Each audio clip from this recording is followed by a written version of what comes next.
케인과 다르다. 캡틴 손흥민. 토트넘과 메가톤급 재계약 눈앞. 남은 선수 생활 토트넘과 함께. 토트넘 호스퍼의 레전드를 선택하게 될까?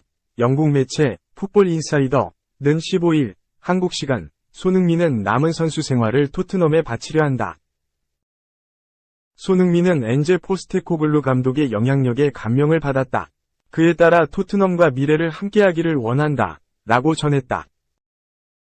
이미 토트넘은 최근 손흥민과 1년 계약 연장을 준비해왔다. 여기에 더해 새로운 장기 재계약도 고려 중인 것으로 알려졌다. 사실상 토트넘 종신 계약이다. 토트넘은 그에 앞서 일단 1년 재계약을 희망하고 있다. 손흥민의 현재 계약은 2025년 여름에 끝난다. 재계약할 경우 손흥민의 연봉도 수직 상승할 예정이다. 현재 손흥민은 주급으로 19만 파운드, 약 3억 1,400만 원을 받고 있다. 여기서 재계약을 체결한다면 손흥민의 연봉은 250억 원까지 올라갈 가능성이 있다. 영국 매체 팀토크 역시 손흥민이 거대한 계약을 앞두고 있다 라고 전했다. 이어서 손흥민의 재계약은 포스테코글루 감독 덕분이라 덧붙였다. 현재 포스테코글루 감독은 출중한 능력을 바탕으로 선수단의 신뢰를 받고 있다. 포스테코글루 감독은 이번 시즌을 앞두고 토트넘의 지휘봉을 잡았다. 부임 당시에는 많은 우려를 낳았다. 포스테코글루 감독은 요코하마와 셀틱 등 다양한 리그에서 우승을 차지한 경험이 있다. 하지만 빅리그 경험이 없었다. 자연스레 축구 팬들은 토트넘이 지난 시즌의 부진을 이어가는 것 아니냐는 우려를 했다. 하지만 시즌 초반 걱정은 기우였다. 토트넘은 무려 리그 10경기 무패 행진을 달렸다. 중심에는 캡틴 손흥민이 있었다. 이번 시즌을 앞두고 주장으로 선임된 손흥민은 자신보다 팀을 우선하는 플레이에 집중했다. 그러던 중 최전방 공격수로 연속 선발 출전한 히샤를리송이 심각한 부진에 빠졌다. 아쉬운 골 결정력을 보였고 포스테코글루 감독은 4라운드 벌리전부터 손흥민을 최전방 공격수로 배치했다. 이 선택은 적중했다. 당시 토트넘은 벌리의 선제골을 내주며 끌려갔다. 하지만 전반 16분 손흥민이 동점골을 터뜨렸다. 내친 김에 손흥민은 벌리전에서 해트트릭을 완성하며 제대로 폭발했다. 이어서 6라운드 아스날 원정에서 중요한 멀티골을 넣으며 토트넘을 위기에서 구했다. 당시 아스날은 전반 16분 부카요 사카의 선제골로 리드를 잡았다. 측면에서 중앙으로 볼을 몰고 들어온 사카는 강력한 슈팅으로 토트넘의 골망을 갈랐다. 사카는 득점 후 토트넘 제임스 매디슨의 시그니처 셀레브레이션인 다트 던지기를 선보이기도 했다. 여기서 손흥민의 발끝이 빛났다. 매디슨이 측면 돌파에 성공한 후 골문 앞에 있던 손흥민에게 패스했다. 손흥민은 이 패스를 가볍게 차 넣으며 아스날의 골망을 갈랐다. 후반전에 들어선 후 아스날이 다시 리드를 잡았다. 후반 8분에 나온 사카의 페널티킥 득점으로 아스날이 앞서갔다. 하지만 리드는 그리 오래가지 못했다. 실점을 내준 1분 뒤 박스 앞에서 매디슨의 침투 패스를 받은 손흥민은 정확한 슈팅으로 다비드 라야가 막을 수 없는 구석으로 볼을 차 넣었다. 토트넘은 손흥민의 활약에 힘입어 2-2 무승부를 거뒀다. 손흥민의 기세는 계속 이어졌다. 7라운드 리버풀전에서는 68분을 소화하며 선제골을 만들었다. 이후 토트넘은 동점골을 내준 뒤 2명이 퇴장당한 리버풀을 몰아붙였다. 이에 전원 수비를 선보인 리버풀의 골문은 쉽게 열리지 않았다. 하지만 후반 추가 시간 리버풀의 조엘 마팁이 자책골을 넣으며 토트넘은 리버풀의 2-1 승리를 거뒀다. 2017년 승리 후 무려 6년 만에 나온 리버풀전 승리였다. 9라운드 풀럼전에서는 한 골과 한 개의 도움을 기록하며 폭발했다. 이어진 크리스탈 팰리스전에서는 또 한 골을 넣으며 토트넘의 연승 행진에 힘을 보탰다. 하지만 토트넘은 11라운드 첼시전을 시작으로 급격히 무너졌다. 정말 한 경기에서 많은 것을 잃었다고 해도 과언이 아니었다. 먼저 크리스티안 로메로와 데스티니 우도기가 퇴장당하며 토트넘은 후반전 대부분을 9명이 서싸워야 했다. 이중 수비의 핵인 로메로의 다이렉트 퇴장은 치명적이었다. 우도기는 경고 누적 퇴장으로 1경기 출전 정지 징계를 받은 반면 로메로는 다이렉트 퇴장으로 무려 3경기 출전 정지 징계를 받았다. 여기에 더해 메디슨과 미키 반더 벤이 나란히 쓰러졌다. 메디슨은 이번 시즌을 앞두고 레스터 시티를 떠나 토트넘에 합류했다.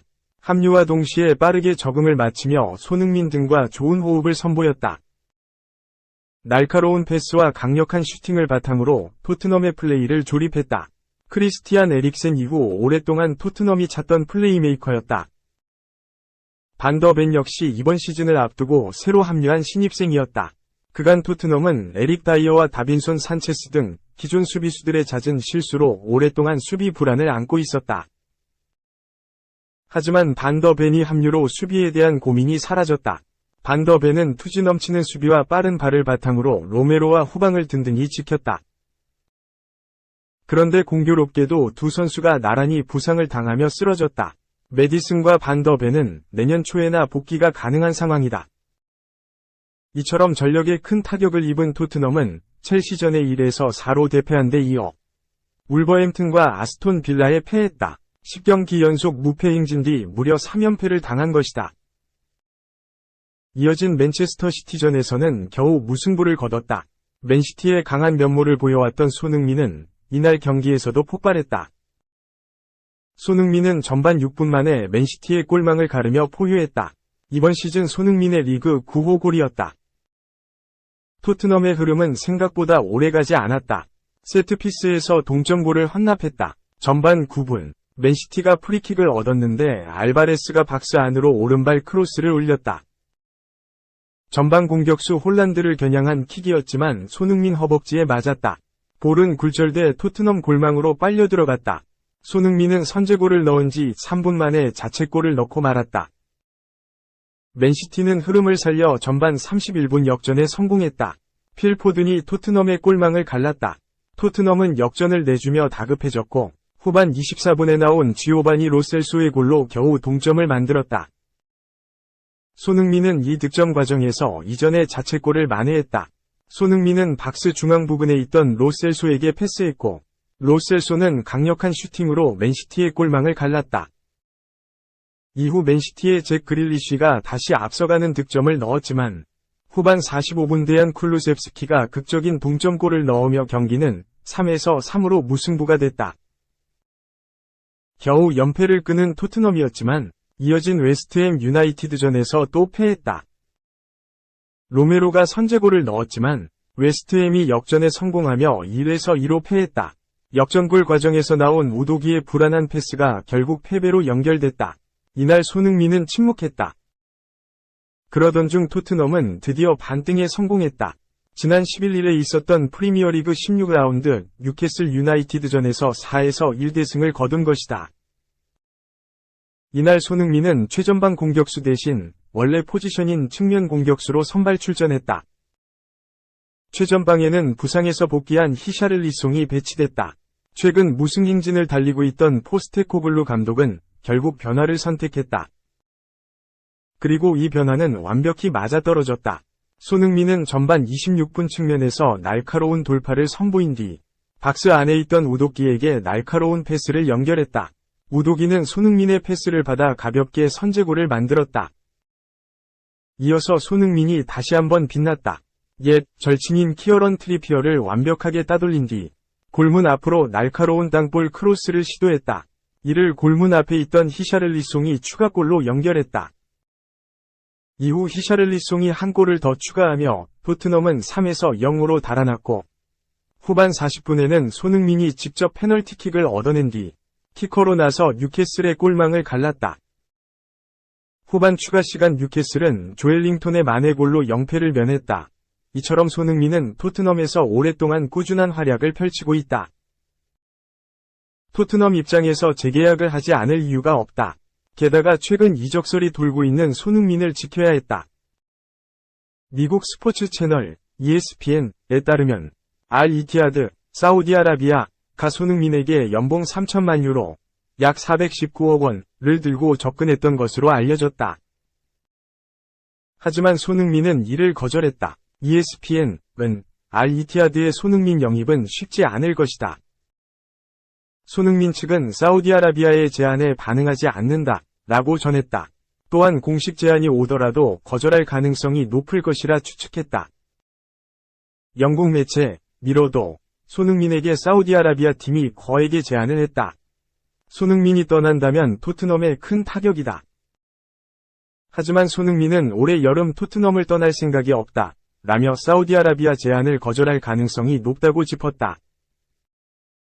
토트넘은 발빠르게 손흥민과 재계약을 추진하며 지난 여름 이적 시장의 악몽을 되풀이하지 않겠다는 각오를 보이고 있다.